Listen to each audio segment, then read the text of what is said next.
Jordi dan sama timnya itu sudah duluan nih, ya kan? Bukan, tim udah duluan, kita barengan belakang masih ingin ke lu. Iya, gue sama lu waktu itu. Lu berada di atas gue berada di atas bukit, lu di bawah dikit kalau nggak salah ya. Apa lu yang di atas atau di bawah, lupa gue gitu.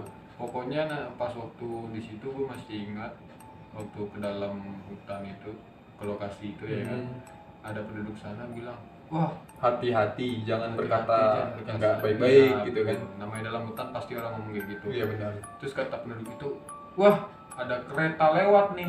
Gitu, nah, kereta kan kereta ya semacam yang panjang itu loh. Ular lah ibaratnya ular. Ada kereta nih katanya. Terus gue tanya dong, emang kereta segede apa pak? Saya bilang. Gede kan? Ya gede lah, ada kali sebatang pisang katanya baru lewat, tapi nggak apa-apa kata dia. Ya, wah langsung tuh gue langsung pucet gue. Panik parah. Kalau ketemu ya gue bisa dilihat habis gue ya kan. Ya setelah itu nggak jelang lama lah waktu itu Jordi berada di atas bukit, kalau nggak salah gue di bawah dikit. Kebetulan Jordi bawa alat kaki waktu itu Jordi ya. Jordi bawa alat kaki dan gue bawa alat waktu itu. Nah gue udah turun, nggak sengaja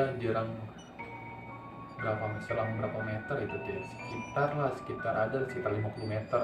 Gue ngeliat di bawah bukit itu ada namanya binatang loreng gitu teman. Loreng itu gue langsung pucat.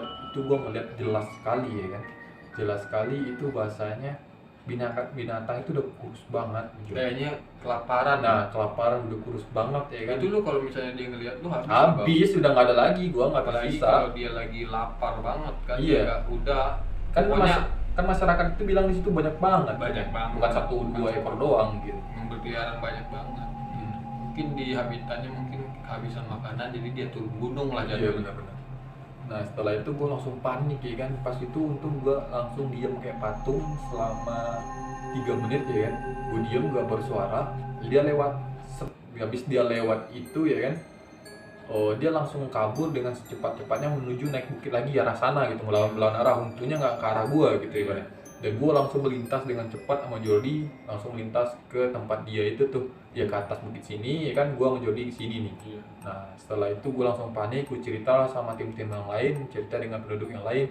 Memang katanya kita dibataskan waktu, sebenarnya kita itu jam 12 siang waktu itu ya, tidak boleh berkeliaran di daerah atas bukit itu gitu, atas pegunungan itu. Jadi kita karena kita udah terlanjur ibaratnya udah kepepet waktu ya kan, dikit lagi kelar nih gitu kan. Nah habis itu waktu itu udah mau hujan juga ya kan, udah suasana udah gelap. Jam 12 itu udah gelap teman-teman. Jadi sedikit habis itu kita turun ya kan. Turun itu kita udah kelar tuh, udah kita usahain kelar pada hari itu. Terus kita nginep lagi sehari di tempat Bapak Haji ya namanya, atau bukan Haji sih, pokoknya orang terpenting lah di situ lah, orang yang dihormati. Nah singkat cerita teman, kita sudah kelar seperti itu ya kan, kita balik dong ke arah penyeberangan ke Lampungnya itu, ke Lampung kotanya. Nah setelah sebelum kita menyeberang itu gua tuh sebenarnya udah ngerasa feeling yang gak enak. Bentar dulu, sebelum kejadian itu kan teman kita yang bernama R yang tim kita yang bernama R, waktu dia nginep itu, dia sebelum kita nyebrang mimpi itu sebelum dia nyebrang itu dia udah pernah bilang sama gua, Jor, gua ada mimpi nih, tapi gua takut, gua nggak mau bilang ke lu dulu setelah kita nyebrang, sebelum gua nyebrang ke Lampung lagi. Iya benar. Terus gua penasaran dong, maksudnya gimana sih? Kok lu takut ngasih tahu gua? Ya pokoknya nanti pas udah nyebrang aja gua kasih tahu lu. Nah baru itu kan, habis itu kita harinya nginep karena pekerjaan udah kelar. Paginya kita langsung nyebrang kan, naik kapal nelayan lagi. Nah habis naik kapal nelayan ini banyak kejanggalan nih. Tim kita yang satu lagi yang bernama S itu, dia tanpa disengaja sama dia ngebungkus HP-nya pakai plastik. Nah ini nih kan gue bingung. Gak pernah dia nggak pernah. Kenapa udah feeling aja kan, feeling aja waktu itu. Kenapa dia bisa bungkus HP dengan plastik gitu ya kan. Nah setelah itu kita naik seperti biasa. Dan gue jujur nih, gue awal-awal naik ke kapal itu gue udah feeling gue udah gak baik. Betul, gue juga. Gue udah gak baik. Ini kapal kayaknya, maksud gue tuh ini kapal kenapa ibarat kata kok nggak layak gitu, tapi dipaksain buat kita nyebrang gitu loh. Nah iya ibaratnya gitu. nggak layak ya kan, pasti terpaksa waktu itu nggak ada kapal lagi. Nggak ada kapal Nggak lagi, ada tapi kapal kita lagi. pengen pulang, udah Pengen pulang. nggak ada sinyal ya kan. Iya betul, udah lama juga di situ Iya. ya kan, udah nggak betah ya gitu. Jadi abis itu sebelum itu kan lo tahu sendiri ada mayat tertampar di sana. Nah, betul sekali, gue lupa ngebahas itu. Pas hari gua nyebrang sama Bang Di Bobi, pinggir pantai itu loh. itu gua sama Bobi itu dikasih tahu sama masyarakat pas kita sebelum turun ke pantai itu, masyarakat pada Iya. udah beresin mayat yang terdampar dari Gunung Krakatau, Gunung Anak Krakatau ya Bang ya, mayat dari Pulau Jawa ya Iya, terdampar. terdampar. Itu gua, ya Allah, gua langsung mikir, ini perahu kayak gini. Kebetulan waktu itu ombaknya kenceng banget itu. Itu lagi lebih tinggi lagi dari kemarin. lebih parah, Lebih itu parah. ombaknya lagi kacau dah iklimnya dah. Tapi gua memaksakan untuk pulang sih sama Iya. tim-tim gua karena udah nggak, ibarat kata nggak ya gimana sih, nggak ada sinyal, nggak ada lampu gitu loh. Gua paksain pulang karena pekerjaan udah kelar. Terus gue juga ada feeling sama lu ya Bang ya, Iya. kayak nggak enak aja nih hati gitu. Pertama-tama berangkat ya udah Bismillah dah. Bismillah. Gitu.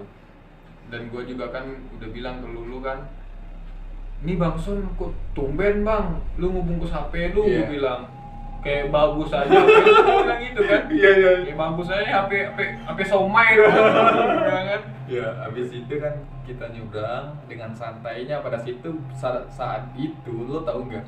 Gue kan namanya naik kapal nggak pernah tidur. Iya. Nah betul. ini lo lihat sendiri nggak? Iya, lu tidur. Aksi-aksi aneh gue tuh udah bermunculan ngerti gak? Gue udah tidur aja sepanjang itu. Yang pada nanya, kenapa sih lu tidur mulu gini-gini? Pada akhirnya teman, ini tragedi yang Ini parah. paling menyeramkan nih. Iya kan?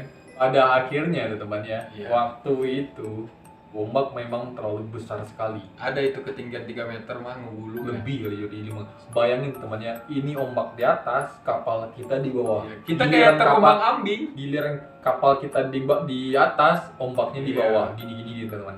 Pokoknya pas kita pulang itu nakodanya ngelawan arus, Miringin, ngikutin arus. Kalau Iya. ngelawan arus bisa kebalik itu ya, kapal. miring dia. Jadi ibaratnya dia, ibaratnya nggak ngikutin ngelawan arus, maksudnya arus kesini dia nggak ngelawan, dia Iya. malah santai gitu kan. Nah itu bayangin tuh teman, gue panik waktu itu, air itu hampir masuk ke kapal, bayangin tuh teman, saking tingginya ombak itu ya kan. Pada saat itu tuh teman ya, itu sekitar jam 3 pagi, jam 3 sore waktu itu kita sudah menyeberang. Nah sudah menyeberang jam 3 sore itu, udah mau nyampe nih sekitar jam 5 ya kan. bayangin. Kapal tiba-tiba mati mesinnya. Kapal itu tiba-tiba mati dan jangkar itu saking dalamnya laut tidak nyampe Nggak ke nyampe ke bawah. dasar laut, jadi dia nggak bisa jatuhin jangkarnya. Nah, jadi lu Jadi, bayangin, Kapal itu ya jalan aja, jangkar jatuh di jalan. jangkarnya jatuh dia tetap jalan. Jalan. Kenapa jangkarnya sampai Nggak bawah? sampai bawah. Nah, cukup Pada lama saat tuh itu ya. Cukup lama kan waktu itu. Iya. Pada saat itu cukup lama tuh mekaniknya benerin kapalnya, ada kali 3 jam kita nunggu sampai padahal gara-gara konyol, katanya baling-baling itu memutar sampah. Taunya enggak. baling-balingnya itulah gunanya, benar itulah gunanya menjaga lautan Bang. Iya, di sini jaga lautan itu paling terpenting teman-teman. Itu kita kena apes itu. Gue udah termasuk kena imbasnya juga gitu ya kan pada saat itu. Jadi mati jam 5 sore itu, kapal mati nggak bisa hidup. Itu gue masih ketawa tuh sama Iya, Bobi masih tuh. ketawa, gua masih posisi Set, tidur parah aja. amat. Kena jangkar baling-balingnya kena sampah katanya dari benerin. Nah, habis itu dia bilang nggak bisa hidup. nggak bisa hidup, dibongkar tuh mesinnya apanya, dia rusak apanya lah, nggak ngerti. Gua udah 3 jam gua nunggu